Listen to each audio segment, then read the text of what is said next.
Travels with Blessed and Vincent.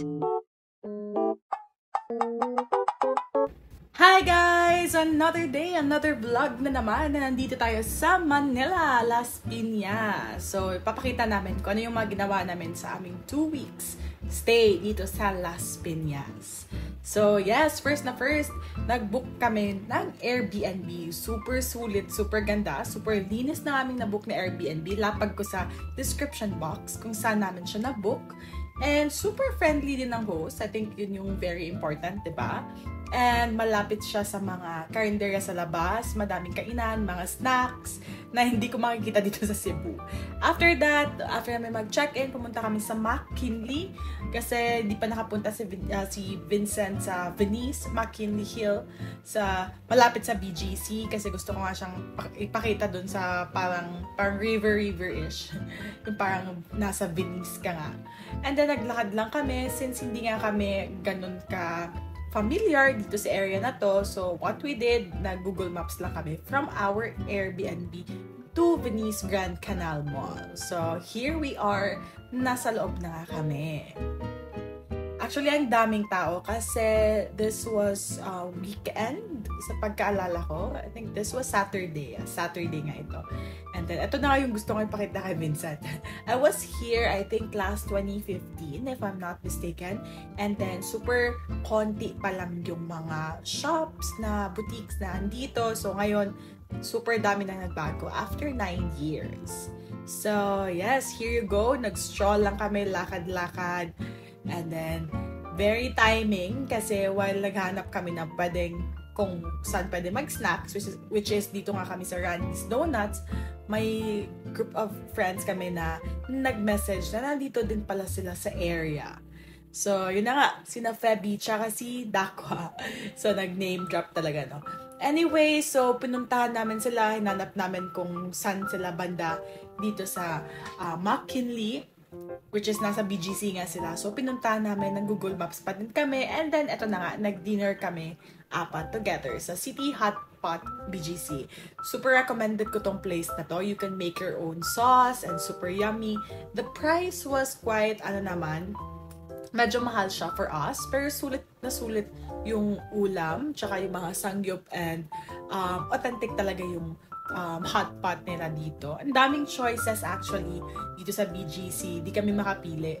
Tsaka, nag-google lang din kami kung ano yung pinakamataas na review. Then we went here to pharmacy para mag-dessert. So, nakita lang din to ni Feby sa TikTok na masarap nga yung ice cream. So, we ordered banana split. And then, after that, we're heading home na. Malapit lang sa BGC yung Airbnb nila Feb tsaka Dakwa. So, kami naman ni Vincent, nag-commute lang din kami pauwi ng aming Airbnb. So, we were just strolling and Google Maps pa din hanggang umabot kami sa aming Airbnb habang naka-jeep kami. So, yes!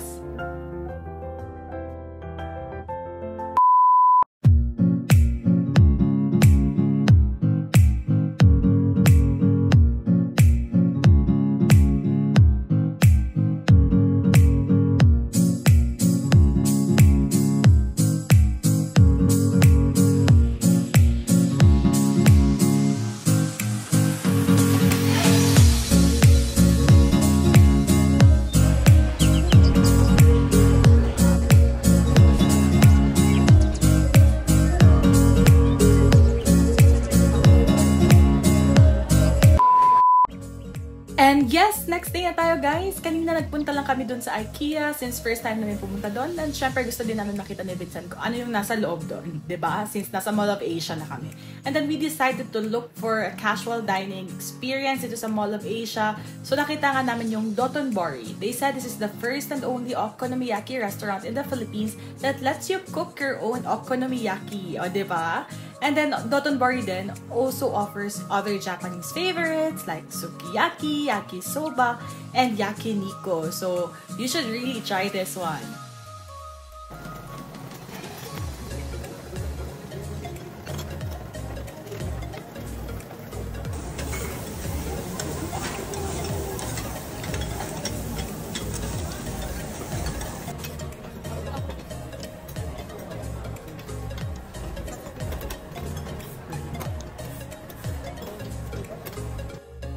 So, eto na nga, pauwi na kami. Pumunta muna ako sa Mary Grace para bumili ng brownies nila para may pa-snacks naman ako during the weekdays.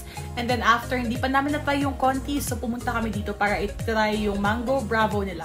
It has layers of crunchy wafers filled with chocolate mousse. Tapos may cream siya and then may mango cubes. Yun yung bestseller nila kaya gusto-gusto na may try kasi nakikita ko to always sa mga artista. Anyway, after noon, the next day na to, sa dinner nag-order kami ng bok, Korean fried chicken nito. Tapos na-order lang namin siya sa Grab. Super worth it, super sarap. And mura lang din siya for its price na Korean chicken nga siya.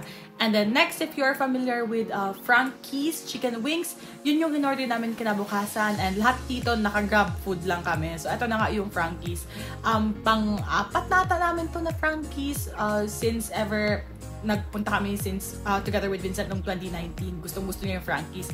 And then we ordered Popeyes fried chicken. Ang laki ng chicken nila. Hindi namin na-try yung Popeyes nung nasa Singapore kami. Kaya, of course, hindi na namin pinalampas dito at nasa Grab food na naman din naman siya. So, ano lang, isang order away nga lang. And nag-order din kami ng mga mango pies or something pies nila.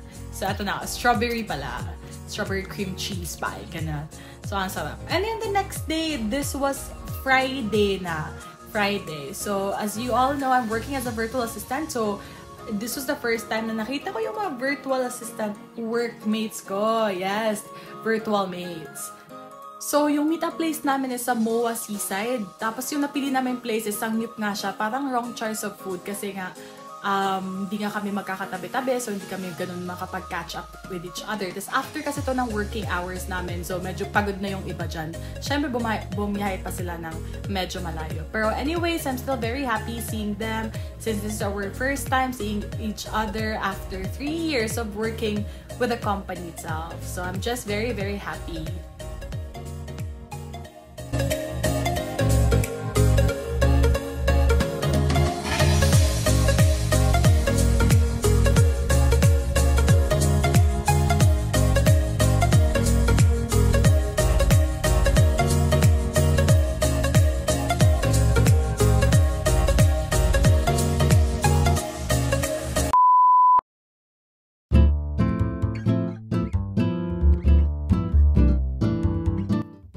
Yes, weekend na naman na nagpunta na naman kami sa Makati. And naghahanap si Vincent ng mga crepes. So, yung una-unang nakita namin is yung nasa Uptown Mall, yung Crepe Glazik. So, it's like a little jam cafe that offers a taste of authentic French crepes.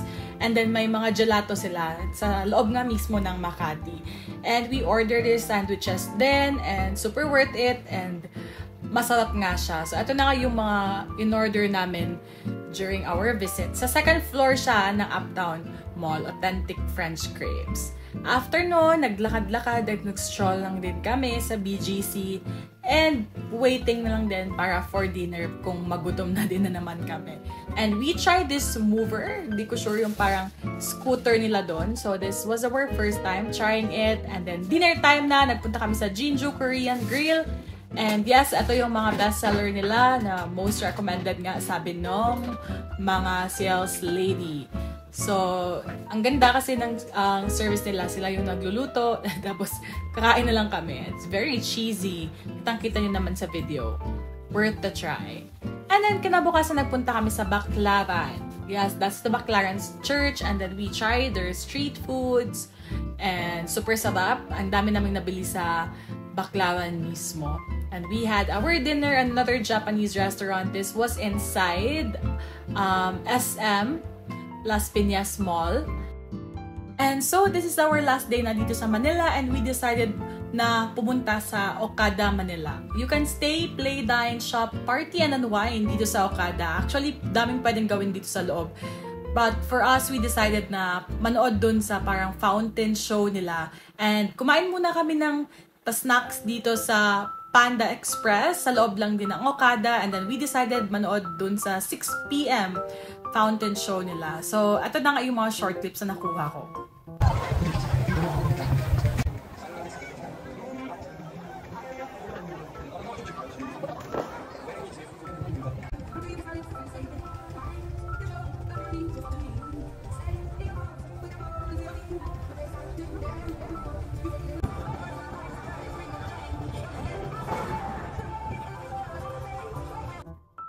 And that's it. So, nag-dinner lang kami dito sa Texas Roadhouse. Actually, daming pwedeng pagpipilian, daming options ng mga restaurants. May mga buffet din pala dito sa Okada. Yun nga lang medyo pricey for us. So, we decided na piliin yung Texas Roadhouse kasi nakita namin may 50% pag may BPI credit card ka. So, check nyo yung deals nyo pag may credit card kayo para, of course, makasave naman tayo.